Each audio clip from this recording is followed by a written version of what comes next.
So we got a Predator, super quiet and lightweight 3500 watt portable inverter generator. So we're going to check this thing out, and right now I'm going to unbox it and show you what's inside. So from the top, got some foam, got a plug in here, looks like a funnel. Go onto the foam. Here's the 30 amp twist lock RV adapter. So that's pretty cool, it comes with that already.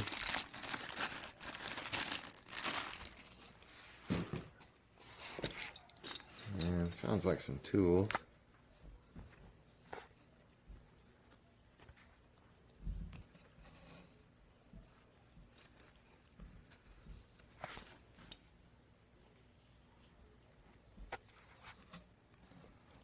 Oh, gosh, I can't get it open. What the heck? Alright, finally got this thing open. And inside we got, kind of looks like a plug wrench type thing you would get with a 4 or something.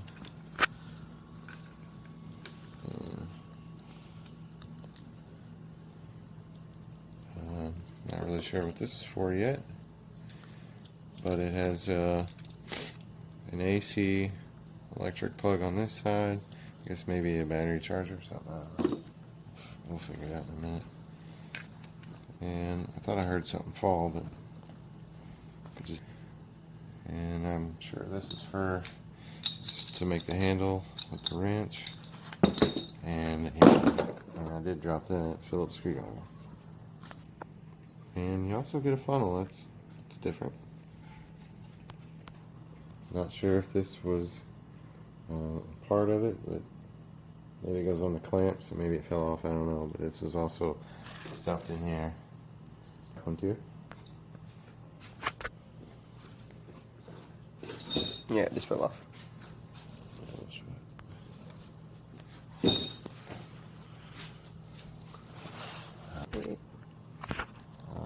Tag for starting the generator there, and fill gas here, add fuel stabilizer, open access panel, and add engine oil. Okay, so before use, this says before use. Let me just see this. And there is a pretty cool filter in there already.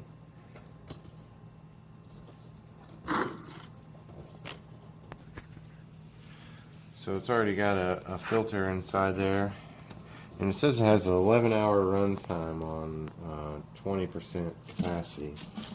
I'm kind of curious to see that.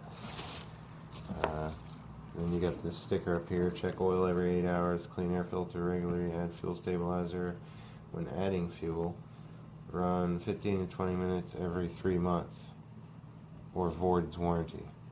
So you have to run it 15 to 20 minutes every 3 months, or your warranty is void. I wonder how they know that. Alright. Put this back together. And the chain, looks like the chain goes down inside. I like that, actually. I like the toilet flusher chain. Alright. And now we're gonna just pull this thing out of here real quick and take a look at the sides. Alright, so the first thing we noticed right away is this wheel lock, which is really cool. So it was locked right out of the box, and you just got a lever down here. You just need to pull it to the left and that unlocks it. These wheels are really cool. Because most generators just have like wheels in the back, you know, you pull the handle and you basically got to carry one end of it. But with this, you can roll it around. The wheels aren't very big, so that is a downside to that, I guess. With other generators, the wheels are rubber and usually at least like a 4 to 6 inch wheel or so. These are really small. Rolling over grass and dirt wouldn't be too bad. Rocks would be kind of a pain, but it isn't too bad to carry.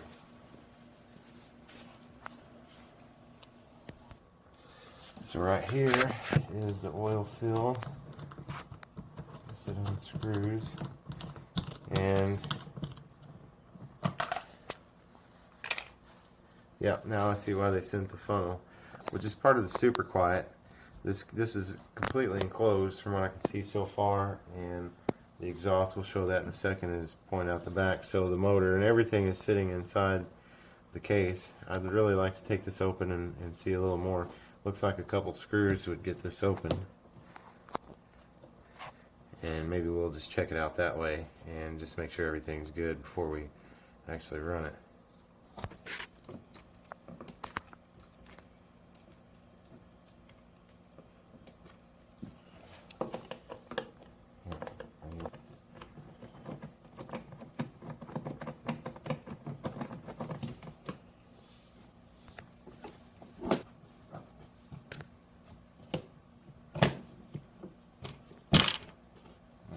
So they make it pretty handy to take apart. Kind of got a little handle up here you can pull on. Now as far as the rest of it, not sure how it comes undone. Oh, it looks like there's little snaps, kind of like the interior plastic molding or whatever for a vehicle.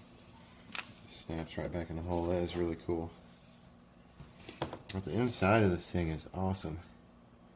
Everything's nice and packed together, but still it's all enclosed, kind of like one of those Generacs, those big units.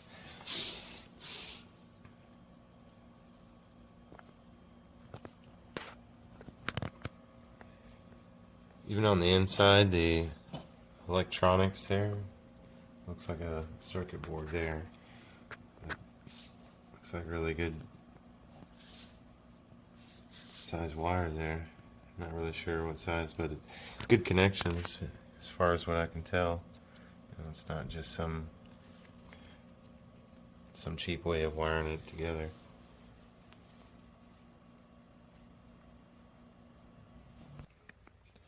So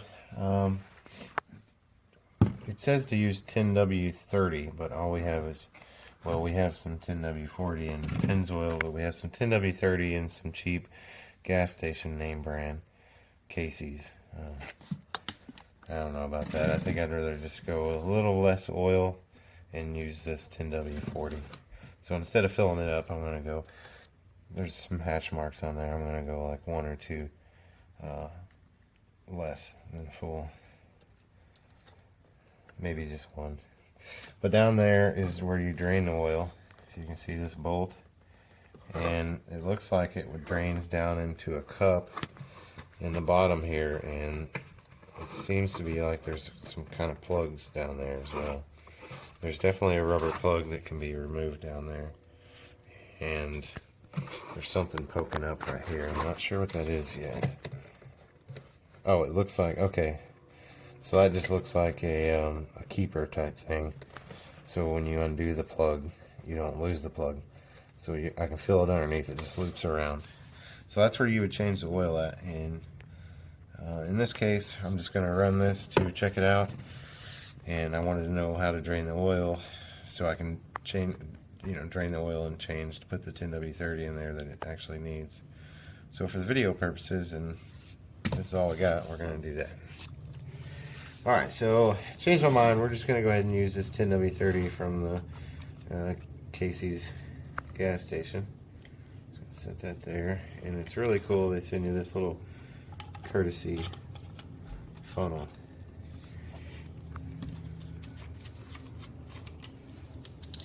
So I don't see anywhere on how much it takes, so I'm just gonna have to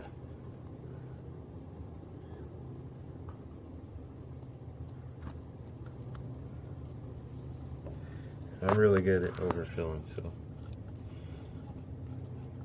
let's just go right there first. See what that gives us. There was some already on there.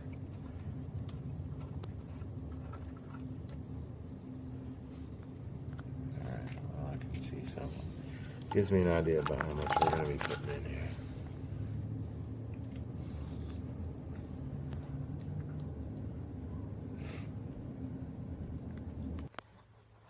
Alright, so we're going to pour the last bit of oil in here.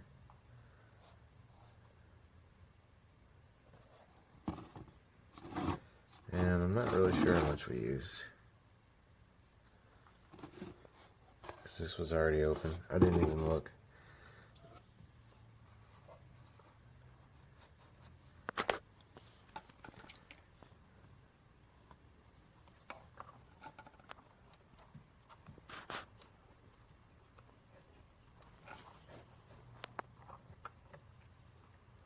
Alright, we're at full. Right on the line, well, just a little bit above the line. That's okay.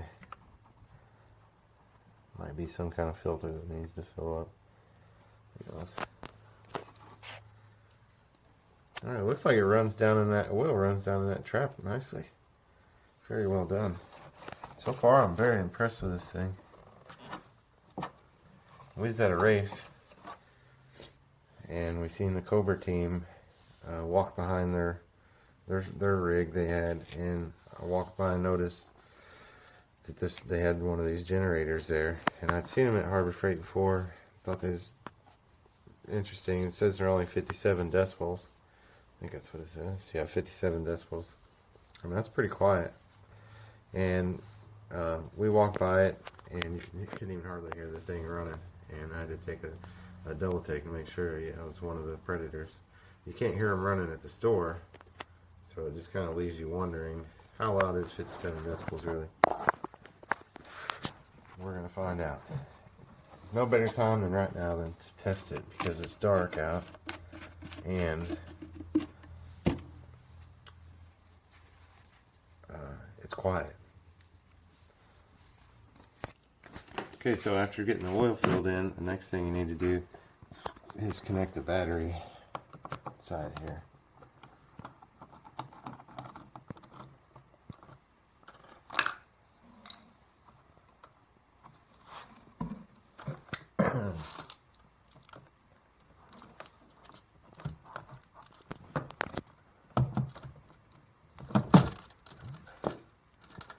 Alright, so you're going to have to do the full-on connection here. Positive and the negative. And